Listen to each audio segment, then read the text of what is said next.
বিসমিল্লাহির রহমানির রহিম। সম্মানিত এলাকাবাসী, আসসালামু আলাইকুম। আগামীকাল 12 ফেব্রুয়ারি 2026 রোজ বৃহস্পতিবার ত্রয়োদশ জাতীয় সংসদ নির্বাচন ইনশাল্লাহ অনুষ্ঠিত হবে আগামীকাল রোজ বৃহস্পতিবার। আপনারা অবশ্যই সকাল সকাল ভোট কেন্দ্রে যাবেন।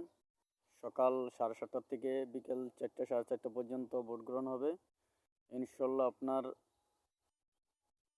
তরুণ তরুণীদের প্রথম ভোট ধানের শীষের পক্ষে হোক এবং বাংলাদেশ জাতীয়তাবাদী দল বিএনপির প্রতীক ধানের শীষ মার্কায় প্রথম ভোট আপনাদেরই দেওয়া হোক।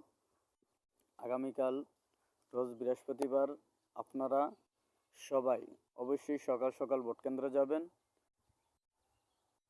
ভোট দিবেন ধানের শীষ মার্কা দেখিয়া, ভোট দিবেন হাসিয়া। আগামীকাল সকাল থেকেই ইনশাল্লাহ বিকেল 4টা পর্যন্ত ভোট গ্রহণ হবে। তাই তরুণ তরুণীদের প্রথম ভোট ধানের শীষের পক্ষে হোক। আপনার আমার ভোট ধানের শীষের পক্ষে হোক। কারণ বহু বছর পরে বহুদলীয় গণতন্ত্রের যেই প্রতিষ্ঠাতা শহীদ রাষ্ট্রপতি জিয়াউর রহমানের আদর্শের প্রতীক ধানের শীষের প্রতীক, অবশ্যই ভোট দিবেন। সবাইকে ধন্যবাদ।